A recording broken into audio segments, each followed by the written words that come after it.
I'm always fascinated, though. For me, it seems almost counterintuitive for women to get involved in combat sports. And for a couple of reasons. There's that cultural resistance. So you can't imagine too many mums and dads being happy. Like my mum didn't even want me to do karate. You know, when the Karate Kid, when that all came out, and it was like, Mum, I'm going to do the karate. I had the headband. You had it? Oh, yeah, nice. yeah. I was like, I want to do karate. Mum's like, oh, you don't want to do that. You might get hurt. Don't do that. So, and was there anybody in your world saying, Izzy, you're pretty. Don't do that. You might, lose your prettiness. What's going on? Everyone in my life, maybe not phrased quite like that, but everyone was like, everyone. Super concerned. Absolutely everyone. Why would you do that? Why would you get hit? Why would you get in the ring? Why do you want to do this? Why do you want to do boxing? All of that. And when did you precisely start boxing? Like, were you young and this is something you've always done in the background, or was it once you finished up with all of the training, you kind of wanted to find a new sport? I am a boxing fan. Okay. And I always had boxing in the back of my mind. The weirdest thing is when I was about halfway through canoeing, I had an exact visualization of how it would end. I knew exactly what would happen at the Tokyo Trials. It happened exactly how it did.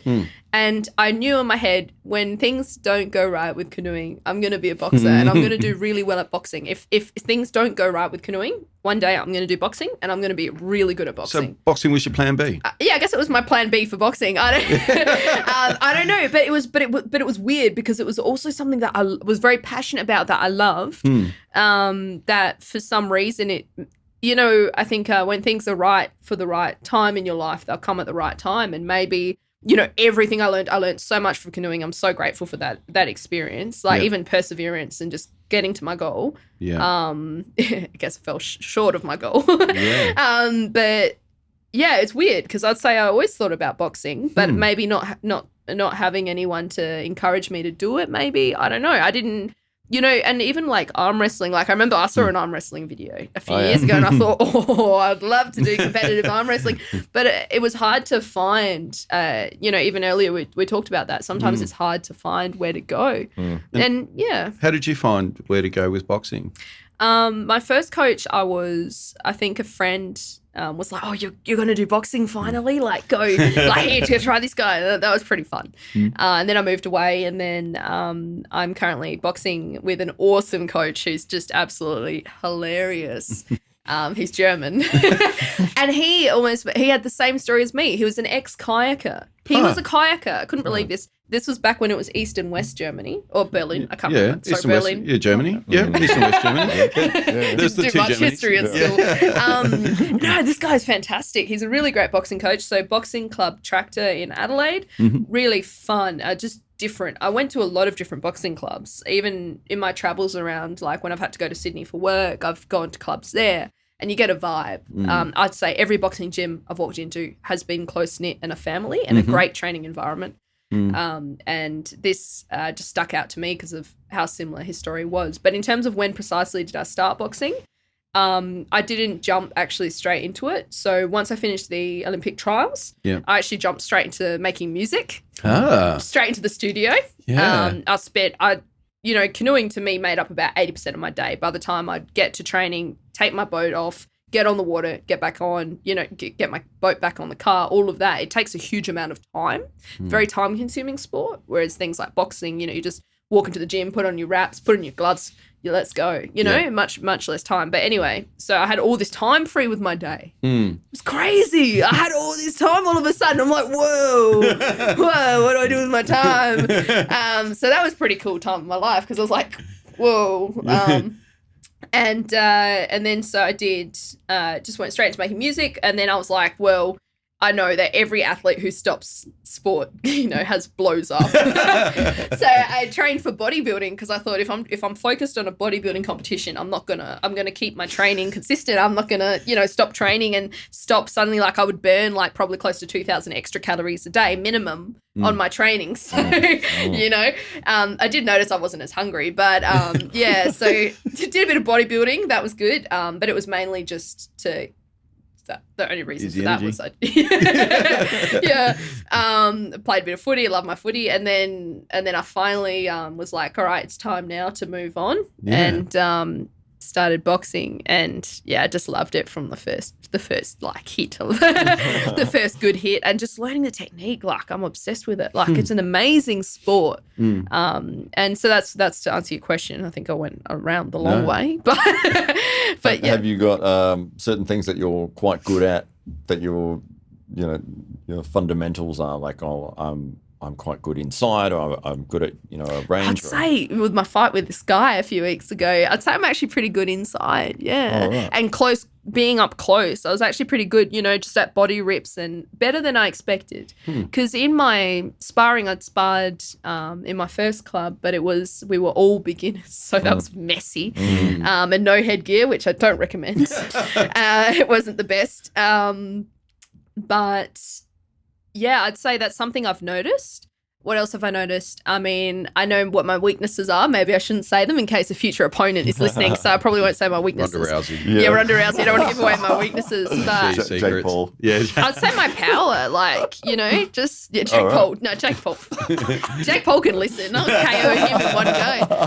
Yeah, but no, I would have to say...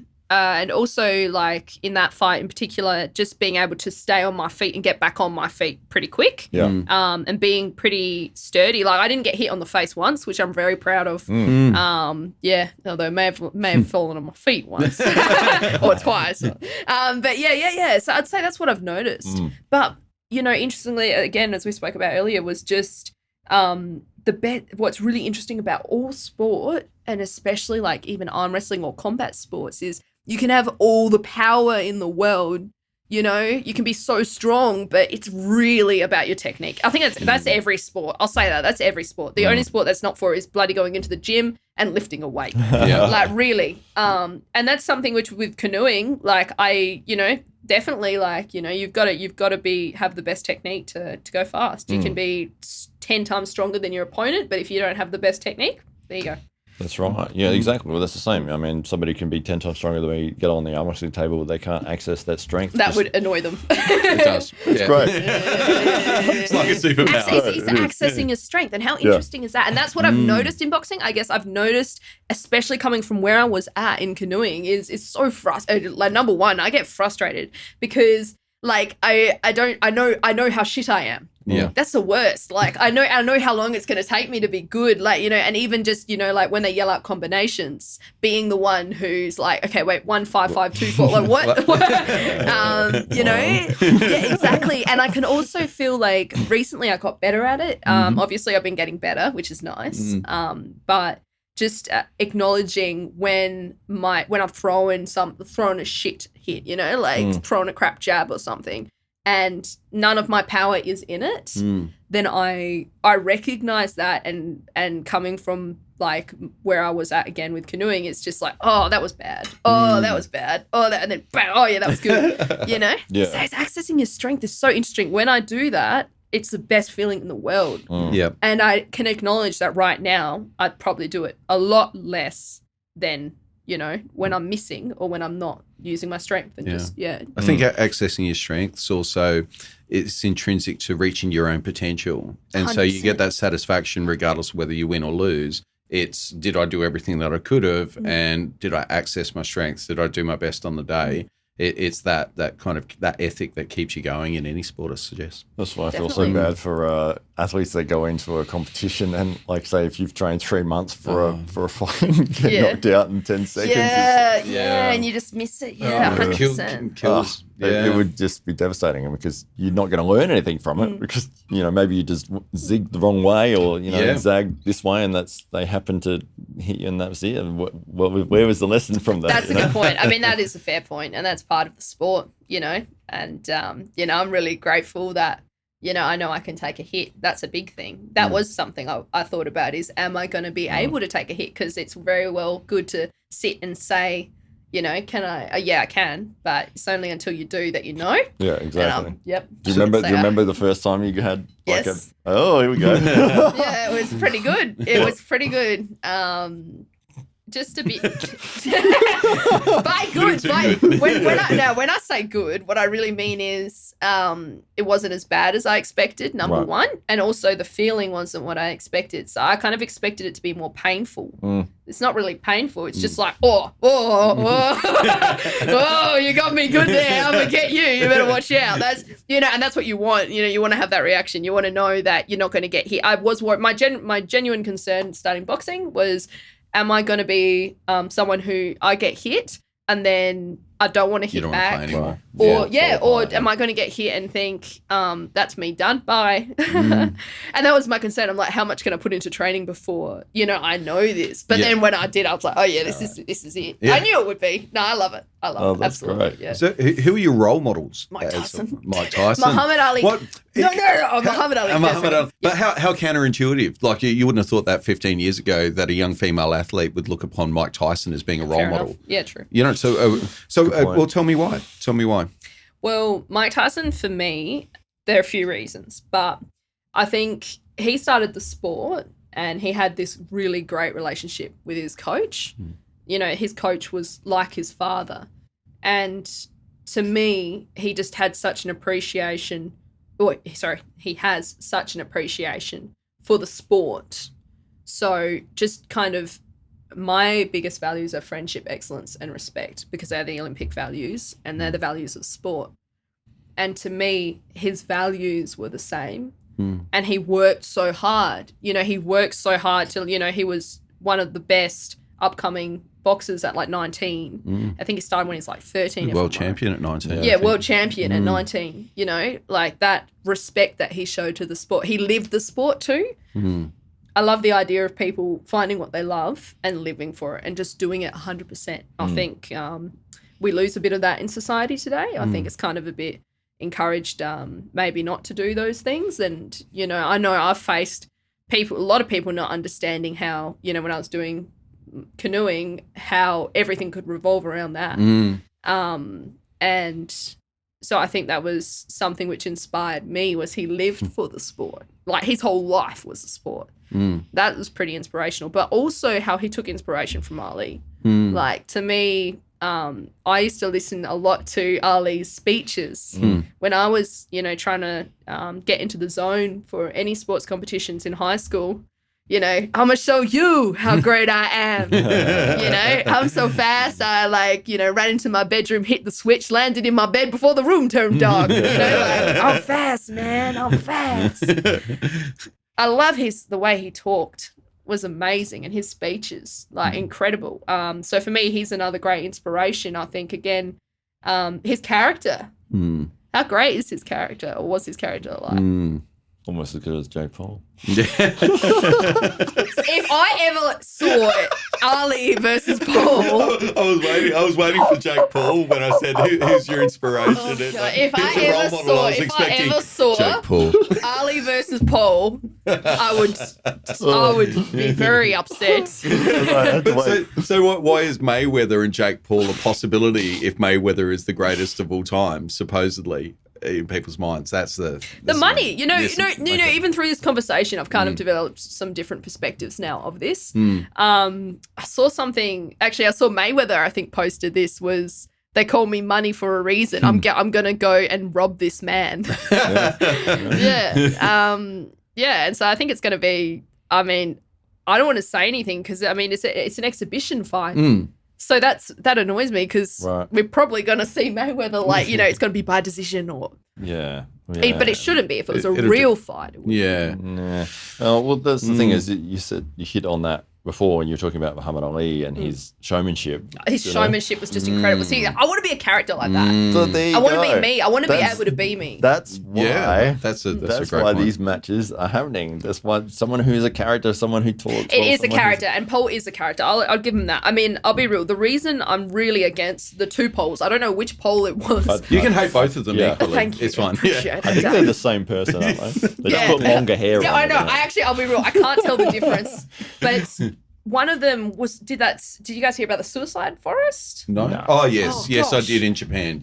So one of them went and just filmed a really bad video in this sad place where people go. And to me, that they was go to this place to commit suicide. Right. Yeah. And to me, like, that person, like, that's a horrible person. That's not a good person to me. That's not a good person. So that's the main thing I have against them doing it. But let's talk about a random influencer. Let's say Joe Blogs. Don't know if you've heard about Joe Blogs. Oh, yeah. Latest Big on fitness Insta. influencer. Yeah, massive on Instagram. He's got like 10 million followers. Very big in my You know. my math books at high school. Oh, was he? Oh, yeah, that guy. Yeah, the same one. Yeah, well, I heard that he wants to fight Mayweather, you know, and in that thing, well, that's going to be an interesting fight. I'm interested to see that, you know. Why would he fight? I'm sure Mayweather's going to win. It's different. But then I guess the controversy and all of that has given both the polls their natural platform. lighting. You know, Yeah. they always say, well, any media is good media for those type of people. Yeah. So that's quite interesting. But Why? Yeah. Why should we care? That's the Because difference. we do. It doesn't Why- matter. Yeah. What is the audience? why do Why we will care? they watch? Yeah. What is the thing that is going to make them watch? Is it the Yeah. degeneration of society that we're talking about Jake Paul and not Muhammad Ali? that's that a we're big one. You know what I mean? Generation. 100% agree with Is that. it- yeah. yeah. Is there? Are we culturally? Are we sliding into the abyss when we hold? I can The see future that, generations yeah. aren't that bad. But you've got guys that are like, you know, Jake Paul's, where you've got your built-in audience and he's building, you know, coming up with that. But then you've also got guys like Conor McGregor or that sort of thing that have the ability, that have that showmanship, that have that story, that have They've that got the whole- character, and they've got the skill to go with it. So those people are always going to have a clear advantage over or a sideshow prestige act. or I'd agree with that. a longevity to their legacy, Yeah. perhaps. That And longevity is a big Yeah. one, but also respect from athletes, like their peers. You know, yeah, and like Connor, I respect him. I do respect him. Like his story is great. His story is great, as we said. His story, you know, what he was really poor. He was working, can't remember, he quit his job or something. Was living with his wife or maybe girlfriend at the time in like a really tiny place, and just he envisioned what he was going to do, and he went and did it. Like to me, I respect the grind. Right. Yeah. I respect absolutely. that. Yeah, so And he he's got- paid his dues to get to the top did. level. Has the character, has the thing, you know, controversy, all the rest of it to go with it. I'm not a fan of his, but Yeah. but- I understand that. I understand why. right, yeah. But you know, so for him to step into any octagon or it's a legitimate thing. This is a legitimate fighter with, you know, world champion skills. 100%, yeah. So he has that, and then he has the character to go with it. So if you've got one or the other, you know, it's good. But if you've got both, that's where you're a legend. So, you know, Muhammad Ali, obviously world champion, you know, had that character behind him. You know, you've got these other the rare people that come along. And Ronda Rousey was one for a while. You know, who was able to sort of have the skill and have the showmanship to go with it, and then that's where they become these, you know, household names. Superstars. Yeah. I think it's interesting that you've got the people that we remember are the people with the backstory, the people who have had a struggle. They've got the hero's journey attached to them. They're the characters that we fall in love with. And in large part, that's why Tyson or an Ali are going to be revered for generations, and perhaps a Jake Paul would be forgotten. Yeah, absolutely. You know, very, very soon. It's flash in the pan. Yeah, Yeah. It's a sideshow act, but Sideshow. That's a good description. yeah, it's what it agree is. with that. But if you can recognise it and say, well, yeah, it's this crazy thing that's going to happen, and then the day after it's done, people will move on to the next thing. It's not a legacy thing. It's not that he's going to be world champion for the next few years and write his name in history books. It was just, oh, do you remember that stupid fight that happened a few years ago? Oh, yeah, I don't know. Yeah. But they made $100 million out of it. So, you Yeah. know, for them, it worked out well. But it's, I think, the difference between the two things.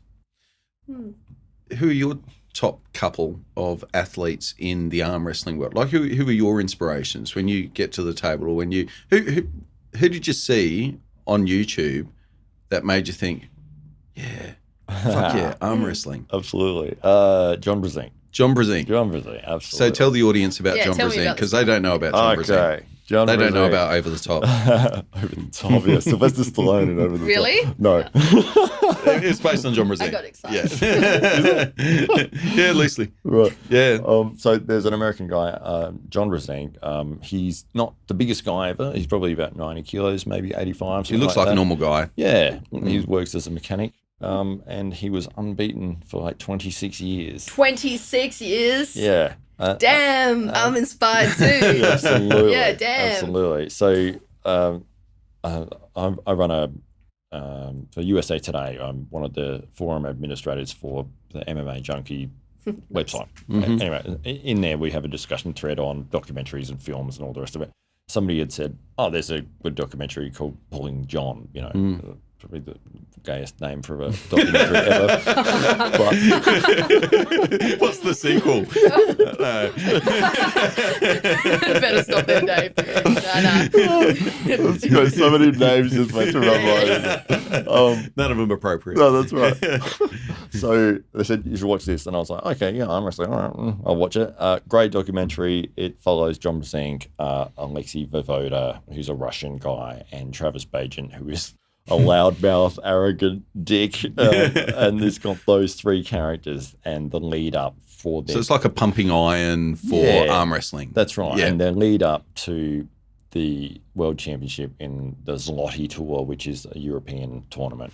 And like the most prestigious competition maybe in the world. Absolutely, yeah. And you sort of see, it's a documentary. They follow these guys around and, you sort of get a feel for their personality. And cool. Yeah, it's good. I mean, Travis Bagent had beaten Alexei Vovoda, the Russian guy who hadn't been beaten in a few years, and Alexei could not let it go. He was destined to just, to get the win back. And he was very humble and, the classic athlete's athlete kind of thing. He put all the training and effort and sacrifice into it. And Travis is the complete opposite. He's, arrogant, brash and arrogant and, typical loud American mouth and, you suck and, all the rest of it. So he was playing the villain through that. He was the heel. Absolutely. Yeah, for sure. And then, John Brzenk was in there as well. And sort of... he was on his decline at that point. He sort of had conquered the world in a way, and he's sort of like, why am I still holding on? Anyway, it sort of culminates in this event in Russia. But to watch that, it was really interesting. And seeing these characters, and they discuss the different techniques and stuff like that throughout the film. And I was like, I didn't realize there was a lot to it.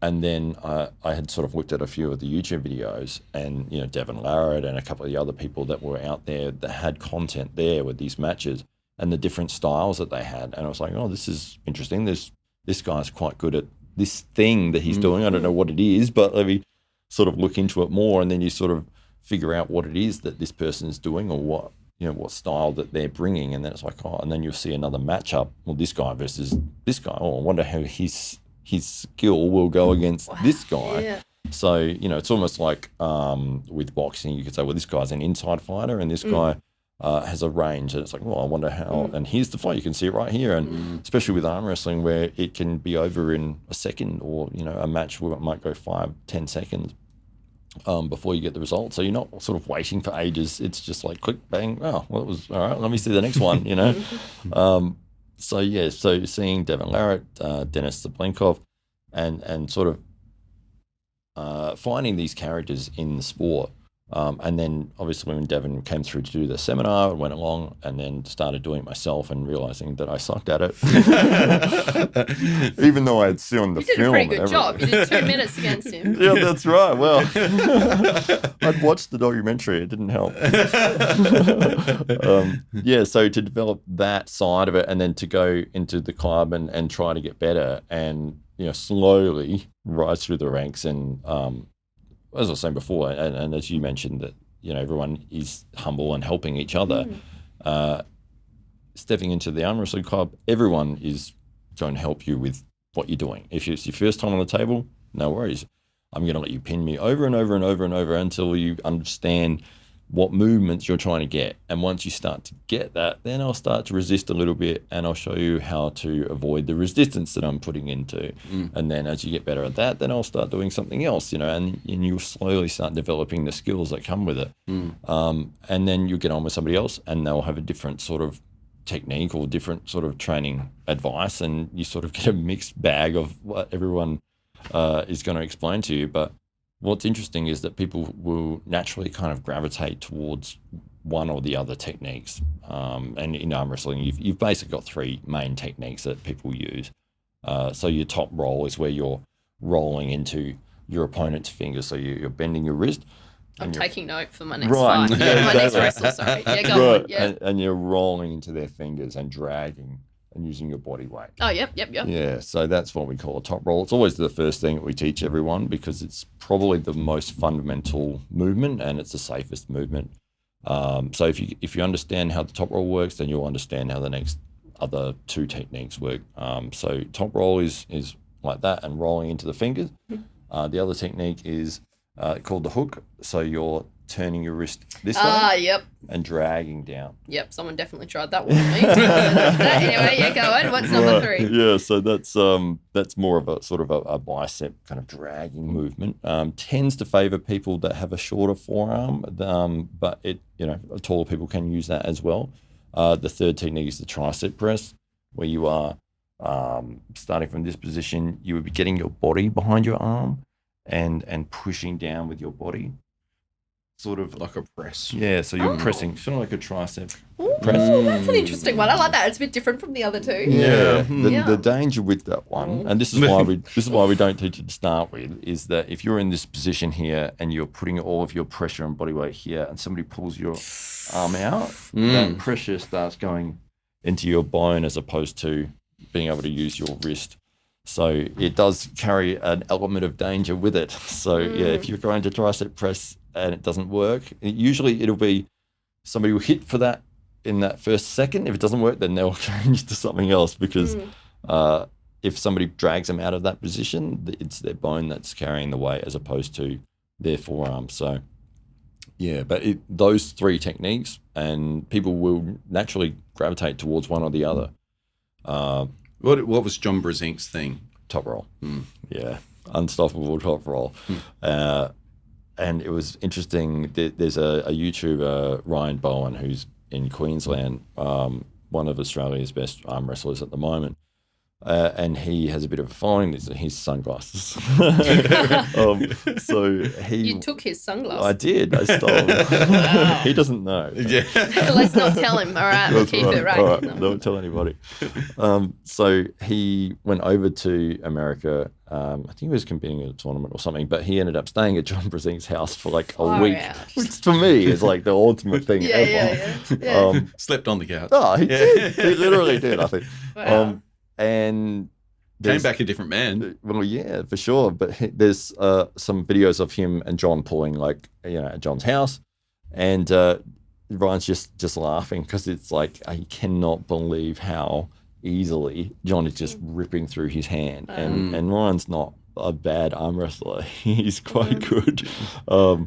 He's top few in Australia, regardless of weight class, and he's only about 95 kilos. Yeah. Okay. And then it's the next level, and that's John Brezink, nearly 60, retired, not training, doesn't do weights, destroying an elite level current athlete. Yeah, for sure. It was like there's a guy that lives here in South Australia, Guntis Bykovs, and he another cool name. Yeah, he's from Latvia originally. That's sick. So I think he had won the Australian title multiple years in a row, got bored of winning and said, that happened to me too. Right, Go on. You keep No it this ego time, here. guys. That's right. Go on. Big guy. He's been retired for a couple of years now, but he lives out in somewhere, a long way away. In Australia? Yeah, South Australia. It's like a 2-hour drive. I don't know what the suburb is. It's like Barossa somewhere. But so we got in contact with him, and it's like, hey, can we just bring a few of us up there and come and have an arm wrestle? And he's like, yeah, okay, no worries. The funny thing is he's massive, but he has like a high voice. Like a high, friendly kind of voice with that Russian kind of accent. Yeah. And you'll be sort of trying with everything, and he's like, "Oh yes, that's good. I see what you're doing."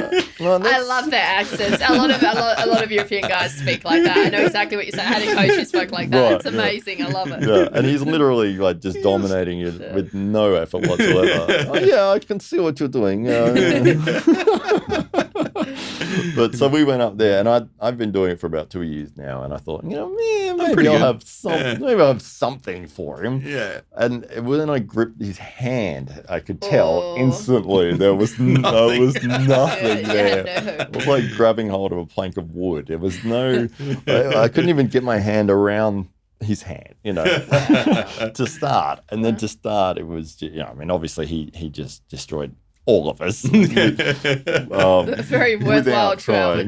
Oh, absolutely. Yeah, no, it was good. I mean, he's great. He explained lots of different things and techniques and training stuff, but without a doubt, at any time, he would be the number one in the state for sure. But he's sort of stepped away and retired a little bit. But but having those sorts of people around and seeing the level that you're at, and then it's like, oh, I'm not doing too badly, and then it's like, this is the level you're not at. Yeah, okay. And that's amazing that you had that opportunity. Like, how lucky. For sure, yeah, absolutely. Yeah, and sure. one of the good things with arm wrestling is that you didn't have to get beat up in the face That's or anything else to discover that you suck at the sport. Exactly. It's awesome. That's also good. That's right. Yeah, that is good. Yeah, like we were talking about arm rakes before. This frustrates me because people. It's the first thing people say, yes, isn't it? exactly. Yeah. Whenever I talk about arm wrestling, I wouldn't want to do that, break my arm. Or I saw a YouTube video and somebody broke their arm, or the footy show buddy thing with two guys went at it.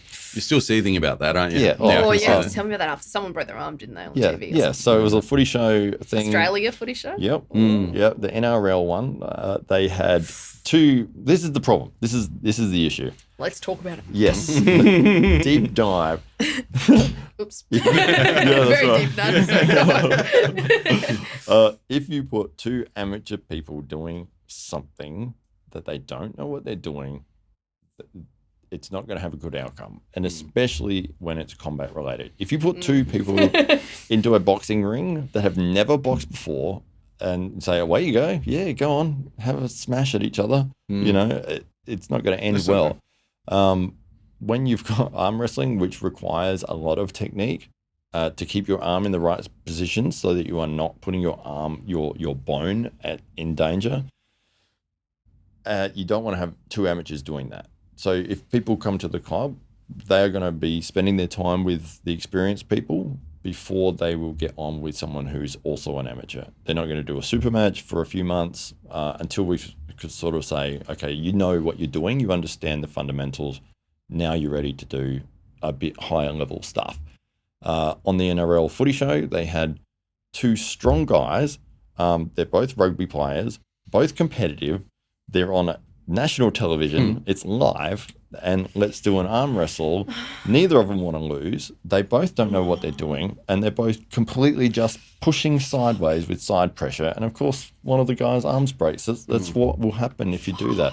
So if you're pushing against anything, it's like walking up to the side of a house and trying to push the house over with just your arm. I do that all the time. Yeah, I've never managed to do it, but I still try. It's a very clever thing to do. So, yeah, there was such bad publicity. So your fear wrestling. is that it's those types of things that affect the sport. It brings it into a negative light unnecessarily. Right. Yeah, the thing is that those sorts of things are, to a level, interesting to see. People will put those videos on YouTube. Oh, look at this person breaks their arm. Oh, I don't want to see that. Oh, let me have a look anyway, Yeah. Oh, that was horrible. It's got that freak kind of factor to it. And so because anybody can, everyone's had an arm wrestle at some point in their life. They're like, oh shit, I better not do that again. I've seen somebody break their arm doing that. And that's the only exposure that they get to it. Whereas if they had done it properly, if they knew what was the techniques and fundamentals required to do it properly, the arm breaks are so rare at the top levels. You think, our club, we have 2.5, 3 hours of mayhem every Sunday, and we've never had an arm break there. You're going to get sore, you're going to get injuries, and people get inflamed elbows and sore wrists and that sort of thing. You're going to get that with any combat sport. You look at boxing, jiu-jitsu, wrestling, injuries are commonplace, but it's just frustrating. Like, if you thought anytime someone brought up boxing and they just brought up the one time that somebody got, their head punched off or something, like it was just, every time somebody got knocked out in boxing that they, nobody wanted to box anymore. Yeah, it doesn't happen. Yeah, it's frustrating. I think over time it will change. The more exposure of good quality. Quality, high level events that people can see will slowly start to overtake these random crazy videos. Or is it just a matter of like when the UFC started, it was a bit of a freak show. There weren't any rules, and it's just like it was people were just going nuts in the ring, and that was the spectacle. And maybe that's what some people watch arm wrestling for. Maybe that's the gateway for them, and then they gain an appreciation for the sport over time. It could, like say, the views on the arm break videos are through the roof, and you have a couple of proficient technical arm wrestlers kind of trained, and no one wants to see that. Right. So it's there's perhaps an opportunity there for arm wrestling to make the most of what they might be a bad PR in the present. Yeah, absolutely. I just Start to see I what it is. wouldn't want to see the arm breaks or people that are injuring themselves being the dominant factor as to why people are watching. Absolutely not. No, no.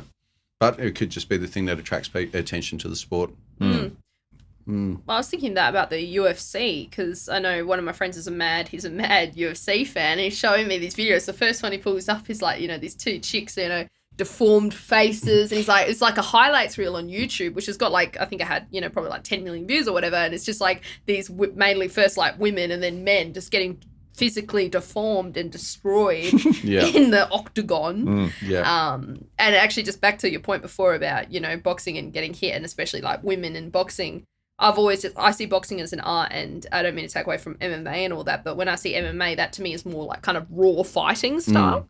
So that to me is where you get those facial injuries as such. Whereas boxing, especially if I just do amateur boxing, it's headgear. Yeah. There's no risk. And I didn't even get, as I said, when I did fight a guy, I didn't get hit in the face. So. Yeah. Yeah, but I think the gore and all that, I mean, part of that, dates back to maybe, when we had the Romans and Sparta and, fighting for gladiators, fighting in the Colosseum and all that, like... It's why so many people love combat sports. I mean, geez. Yeah. Wait, hold up. Back however many centuries, we used to watch people die. Yeah, for entertainment, For entertainment, that's maybe we're going back. Well, we're just lending rules to it and hoping they don't die now. That's the main difference. Yeah, but we're right up for a spectacle. And if somebody does die, we just hope it's going to be Jake Paul. So, did you like the way I tied that one in? I like that. Yeah, but why not Logan? I don't know which one's worse. Both. Let's just both. So, well, for fight fans, there is a fantastic event coming up at the Adelaide Oval on the 1st of July. So that'll be DFC 12. So that'll be some of the best MMA fighters in the country descending on Adelaide Oval. So you can book your tickets through diamondbackfc.com.au now. That event was postponed, so I think it was meant to happen first week of June, and because of the COVID situation and Adelaide Oval primarily being booked by the AFL, there's been a bit of a movement there in the dates, and just to accommodate those fighters that are coming over from Victoria as well. So big event, over 1,500 people. There's going to be arm wrestling as well. Oh, I'm entered me. I want to arm wrestle. Yep, I better come back. Yeah. So we've got Matt Sledge-Vanocki up against Laz the Berserker Botha. So he's going to hate my pronunciation of his last name. He's going to be really upset about that. But they're going to be on the tables, and it's going to be awesome. So so for fight fans and anybody who's interested in combat sports, make your way to a DFC 12 on the 1st of July at Adelaide Oval. Book your tickets now at diamondbackfc.com.au. And guys, believe it or not, that's 3 hours into our very first episode. So I want to thank you guys for co-hosting this one for me, and thank you to everybody who's watched our Daily Combat special here today, our very first episode, and we look forward to bringing you a whole lot more very, very soon. Yeah, cheers. Now let's fight.